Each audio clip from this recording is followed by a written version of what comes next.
जय गुरु गोरखनाथ दादा गुरु मचिंद्र नाथ। स्वागत है मित्रों आपका मेरे हिंदी यूट्यूब चैनल में।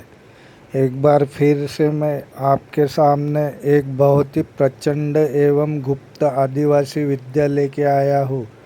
ये मंत्र अत्यंत उग्र और घातक है। इस मंत्र से आपका जो प्रबल से प्रबल शत्रु हो, जिसका आप कुछ नहीं कर सकते, बार बार आपको जानबूझ के तकलीफ देता है और ताकत में बड़ा है, पैसों से बड़ा है, अत्याचारी है, पापी है, द्रोही है एवं धर्म को नहीं मानता है, राक्षस प्रवृत्ति का है, तो ऐसे व्यक्ति को ऐसे समय ऐसे कार्य करके उसे तत्काल उलझाया जाता है और तड़पाया जाता है, क्योंकि उसे भी अपना कर्म भोगना होता है।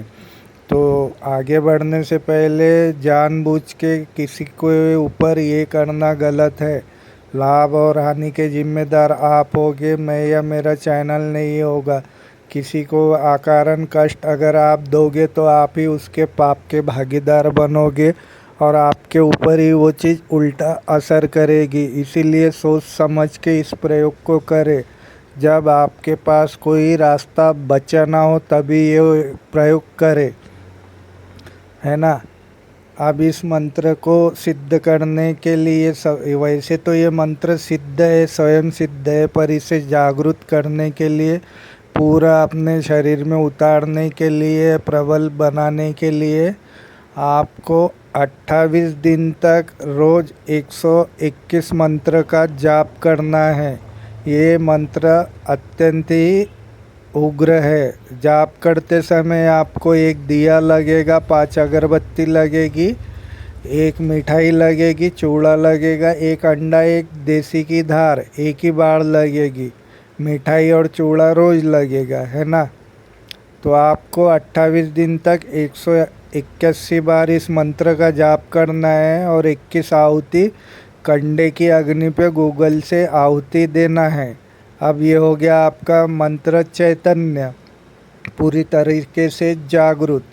अब जागृत होने के बाद में आपको जो आपका बैरी है, जैसे कि आपका बैरी आपको बहुत ही तकलीफ़ देता है, बार बार आपके ऊपर तंत्र मंत्र करवाता है या करता है, इस मंत्र से बड़े बड़े तांत्रिक भी बच नहीं पाते हैं, ये बात समझ लेना। और जब तक आपको पूरा अनुभव ना हो कैसा क्या किया जाता है, आधा अधूरा कार्य ना करे, तो सोच समझ के इस मंत्र को करे, है ना।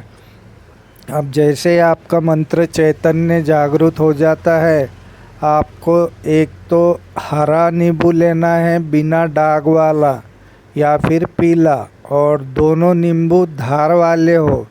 धार वाले नींबू मतलब समझ गए होगे आप। धार धार वाला नींबू आता है, उसकी धार उठी हुई होती है ना। हनुमान जी को न्योता देना है और बोलना है, मैं अमुक अमुक बहरी के ऐसी ऐसी क्रिया करने के लिए आपका सिंदूर चाहता हूँ। तो न्योता देने से पहले ये भी ख्याल में रखें कि आपका कार्य सही होना चाहिए, नहीं तो हनुमान महाराज जी जगह पे पटक पटक के मारते हैं न्योता देने के बाद में। इतना बात ख्याल में रखना, है ना। तो जैसे ही आप न्योता देने के बाद में अगले दिन जब सिंदूर लेने जाओगे शनिवार के दिन, तो प्रणाम करें, राम राम के 11 बार मंत्र जाप करें और हनुमान महाराज को प्रणाम करके सिंदूर के लिए अर्जी लगाए। फिर वो आपको शनिवार के दिन सिंदूर ला लेना है भोग दे के। अब जैसे ही आप सिंदूर ला लेते हो, फिर जाना है आपको मसान में। मसान में भी शनिवार के दिन जा सकते हो आप, या फिर शुक्रवार के दिन। मसान को भी न्योता देना है और कार्य बोलना है और वहाँ की राख लेके आनी है आपको अलग से अलग। ये सब क्रिया आपके घर के बाहर होगी, घर में नहीं आ सकते ये चीज़ें लेके, है ना। तो आपको लेना है 3 सुई। 3 सुई लेने के बाद में सबसे पहले वैरी का नाम और उसकी माता का नाम लिखना है।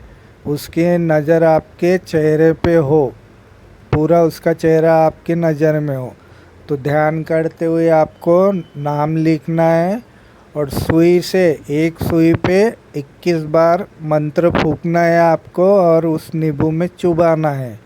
ऐसे 3 सुई आपको चुबाना है।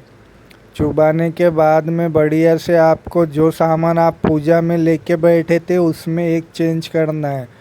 श्मशान के नाम से आपको एक कलेजी देना है, शमशान काली, और काल भैरव के नाम से मरी माई के नाम से, है ना। तो ये चीज़ें आपको लेके बैठनी है और ये क्रिया करनी है, एक तो शमशान में या किसी निर्जन स्थान में। जैसे ही आपकी क्रिया हो जाती है पूरी, आपको जाना है शमशान में। कम से कम 1.25 हाथ गड्ढा खोदना है और गड्ढा खोदते हुए आपको मंत्र का उच्चारण करते रहना है। फिर आपका जैसे गड्ढा खोदना हो जाएगा, उस गड्ढे में बढ़िया से हल्दी कुमकुम डाले, कपूर लगाए। कपूर लगाने के बाद में उस नींबू को गाड़ दे और कामना करे कि मेरे पे ये वार पलटे ना ही कटे।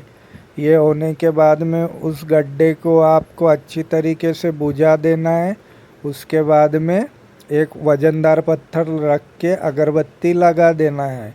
अगरबत्ती लगाने के बाद में एक बार फिर से गुरु गोरखनाथ, कालिका माता, काल भैरव से, शमशान काली से, मरी माता से अपने कार्य के लिए प्रार्थना करनी है।